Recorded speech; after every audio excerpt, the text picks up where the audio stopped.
Ever watch your cat finish their dinner, give you a look of deep satisfaction, and then immediately start scratching their ear like they're trying to tune into a radio station from Mars?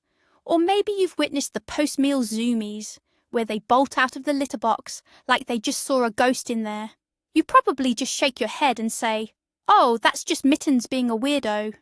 But what if I told you it's not just a quirk? What if your cat is desperately trying to send you a message, a secret code transmitted via scratching and questionable bathroom habits? Today, we're putting on our detective hats and cracking that code. We are diving deep into the world of your cat's tummy to figure out the massive difference between a food allergy and a food intolerance.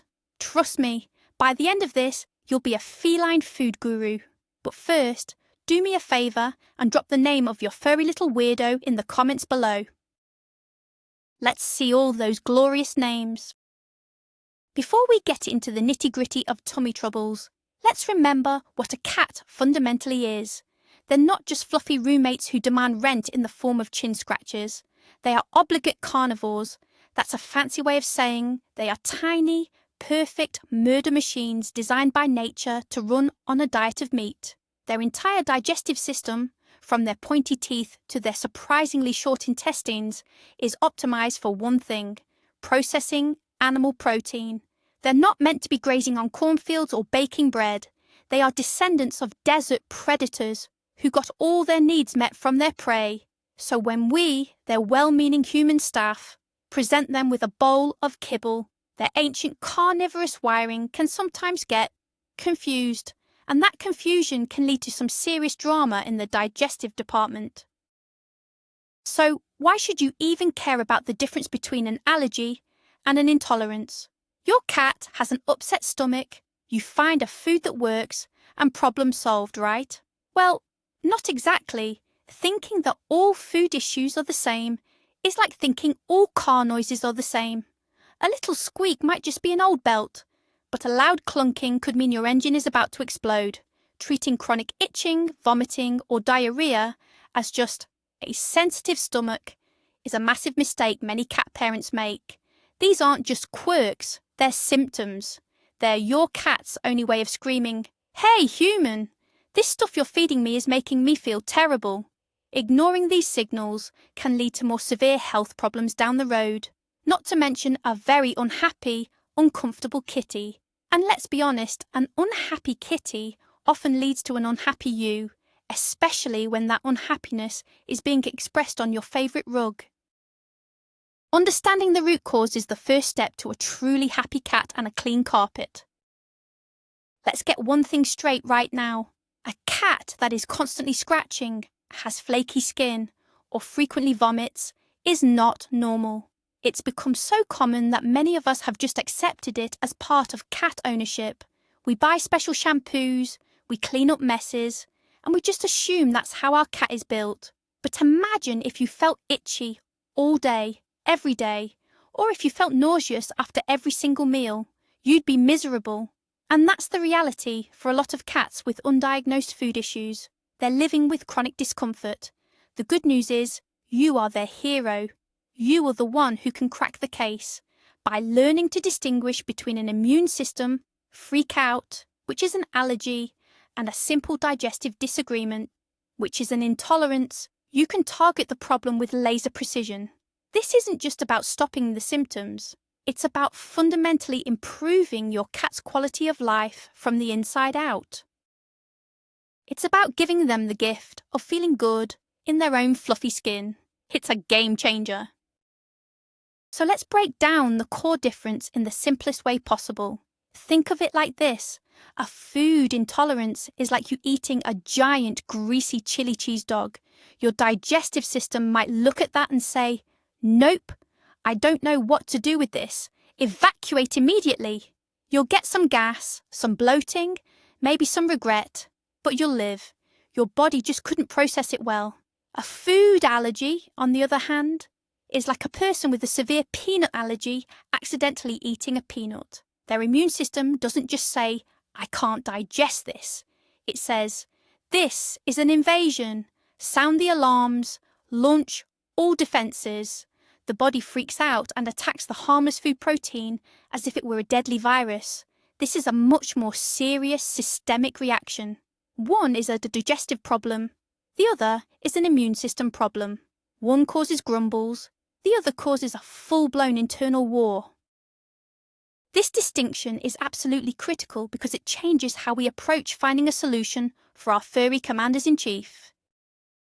Let's dive deeper into the drama queen of the two, the food allergy. A true food allergy is all about the immune system. Your cat's immune system is supposed to be this brilliant bodyguard, identifying and attacking real threats like bacteria and viruses. But sometimes it gets its wires crossed. It misidentifies a harmless protein from their food, like chicken, beef, or fish, as a dangerous invader. When this happens, it launches a full-scale inflammatory response. It releases histamines and other chemicals to fight off the threat, and it's these chemicals that cause all the horrible symptoms. It's an overreaction of epic proportions. The body is essentially attacking itself over a piece of fish. It's not the food's fault, and it's not your cat's fault. It's just a biological mix-up that turns mealtime into a battlefield. And the signs of this battle can show up all over your cat's body in some pretty surprising ways that you might not even connect to their food bowl at first glance. When we think allergy, we often think of sneezing and watery eyes. But for cats, the number one sign of a food allergy is on their skin. We're talking intense, relentless itching, a condition veterinarians call pruritus. Your cat might be scratching constantly, chewing at their paws, or grooming themselves so much that they create bald spots or sores. This is known as overgrooming. You might also see tiny scabs or bumps, especially around the head, neck, and back. This is called miliary dermatitis, and it basically looks and feels like the cat's skin is covered in little seeds. The itching can make them absolutely miserable, irritable, and restless. So if your cat is acting like they're wearing an invisible sweater made of fire ants, don't just assume it's fleas. It could very well be an internal alarm system, triggered by their dinner, screaming for help through their skin. It's their most obvious and common cry for help in the allergy world. While the skin is the main stage for food allergy symptoms, the drama doesn't always stop there. Another huge red flag is chronic ear infections. If you find yourself constantly cleaning gunky, inflamed or smelly ears, and the problem just keeps coming back, no matter what ear drops you use, you need to start suspecting food. The same inflammatory response that makes their skin itch can also turn their ear canals into the perfect breeding ground for yeast and bacteria. Some cats might also show gastrointestinal signs alongside their skin issues, like vomiting or diarrhea, which can make things really confusing. And in very rare cases, a food allergy can even cause respiratory symptoms like coughing, wheezing, or sneezing. The point is, a food allergy is a systemic issue. It's not localized. The battle is happening inside, and the symptoms can pop up anywhere, from the tip of their ears to the base of their tail. It's a whole body problem that requires a whole body solution. Okay, so what are these evil ingredients, these culinary villains causing all this trouble? You might be thinking it's the corn, the wheat, or some weird preservative with a 20-letter name. And while those can cause issues, the most common food allergens for cats are, drumroll please, the proteins. That's right, the things we think are the healthiest part of their diet. The top offenders are the proteins that cats have been most commonly exposed to for generations. This includes beef, fish, and chicken. Dairy is also a frequent culprit.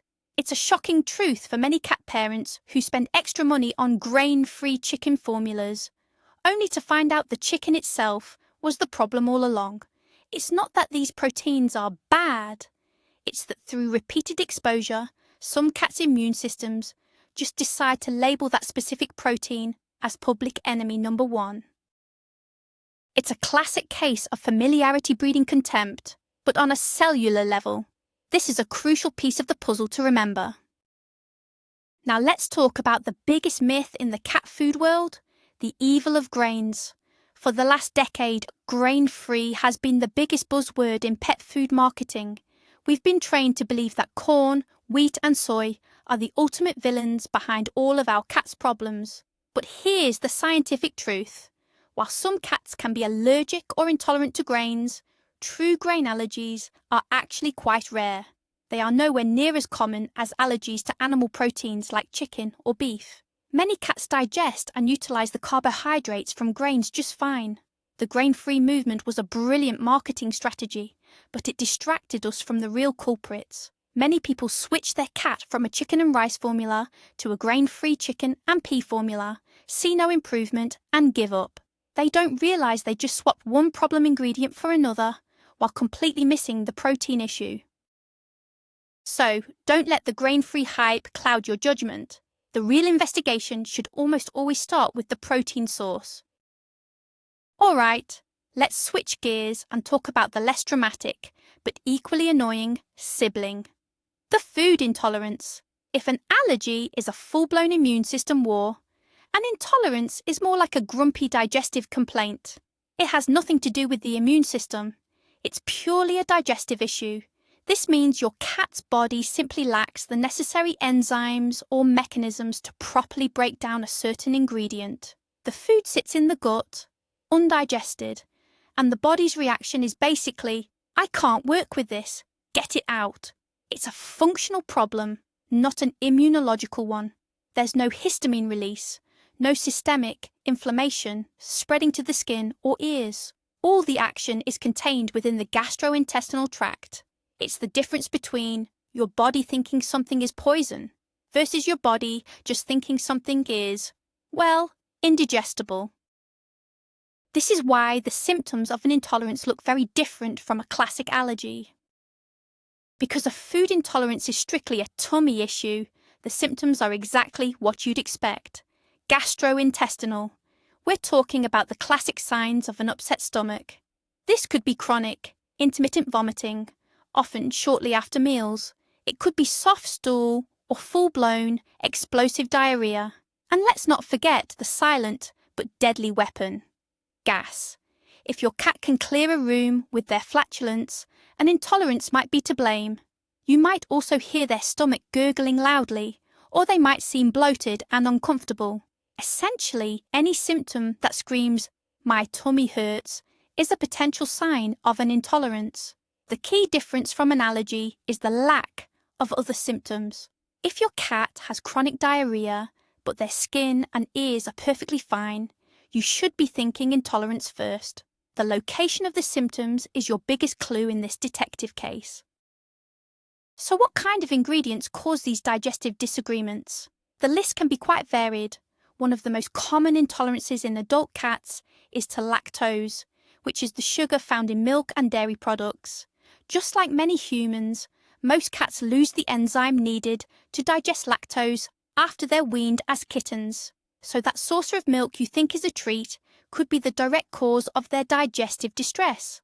Other culprits can include certain food additives, dyes, or preservatives. Sometimes it's not a specific ingredient but the overall formulation of the food. A food that is very high in fat can be too rich for some cats to handle, leading to an upset stomach. In other cases, it could be a specific type of fibre or carbohydrate that their individual system just doesn't agree with. Unlike allergies, which are usually tied to a protein, intolerances can be caused by a much wider range of ingredients, which can sometimes make them trickier to pinpoint without careful observation. A question I get a lot is, how does this even happen? My cat was fine on this food for years, and now suddenly it's a problem. This is a fantastic and important question. For food allergies, the mechanism is often sensitization over time. An allergy doesn't usually happen the first time a cat eats a food. It develops after repeated exposure. The immune system sees that same chicken protein day after day, year after year, and at some point, it just snaps and decides it's a threat. That's why allergies often appear in adult cats, not just kittens. For intolerances, it can be a bit different. A cat might have a low-grade intolerance for a while, but as they age, their digestive system can become less efficient, making the problem more obvious. Sometimes a bout of illness or stress can also disrupt the gut and trigger a new sensitivity. It's not that the food changed, it's that your cat's body changed in its ability to handle that food. It's a dynamic process, which is why we have to be vigilant cat parents. Okay, we've identified the problems, we know the symptoms, so how in the world do we figure out what's actually causing it? Welcome to the gold standard of food allergy and intolerance diagnosis, the elimination diet. This is the ultimate detective work. It's a process where you temporarily eliminate all potential troublemakers from your cat's diet and then slowly reintroduce them one by one to see which one causes a reaction. It sounds simple, but it requires the discipline of a Jedi Master. This is the single most reliable way to get a definitive answer. Forget all the other tests you might see online for a moment. This is what veterinarians and dermatologists consider the most accurate method. It's a commitment for sure, but it's a commitment that can give your cat their happy, healthy life back. So grab your notepad and your magnifying glass, because we're about to outline the mission, should you choose to accept it. Step 1 of the elimination diet is to choose a new food, but not just any food. You need to find a diet that contains a novel protein and a novel carbohydrate. Novel just means something your cat has never, ever eaten before. If your cat has spent its life eating chicken and fish, a novel protein might be something like rabbit, venison, duck, or even kangaroo. The idea is simple. The immune system can't react to something it has never seen. You will also need a single novel carbohydrate source, like green peas or sweet potato. Your vet is your best partner here. They can prescribe a special hydrolyzed protein diet where the proteins are broken down so small that the immune system doesn't even recognize them. Or they can help you choose an over-the-counter limited ingredient diet with a suitable novel protein. The goal is to get your cat onto a clean slate diet, free of any and all past potential allergens, to let their body calm down. Step 2 is where your inner drill sergeant needs to come out. For the elimination diet to work, it has to be absolutely 100% strict. We're talking zero tolerance. For the entire duration of the trial, which is typically 8 to 12 weeks, your cat can eat nothing but the special new food. That means no treats, unless they are made from the exact same novel ingredients. No table scraps, no little piece of cheese, no licking your yogurt container clean. You even need to be careful with flavoured medications or supplements, as they can contain hidden animal proteins. If you have other pets in the house, you need to feed them separately to prevent any food-stealing shenanigans. Any little slip-up can ruin the entire trial and force you to start over. For the next 2 to 3 months, your cat is a culinary monk. It's tough, but it's the only way to get a clear and accurate result. You have to be strong for their sake. So, you've survived the strict 8 to 12 weeks. Your cat's itching has vanished, their tummy is settled, and they're feeling great. Success! But the trial isn't over yet. Now comes the final crucial step, the reintroduction challenge. This is how you confirm the specific culprit. Once your cat's symptoms are completely gone, you go back to feeding them their old food.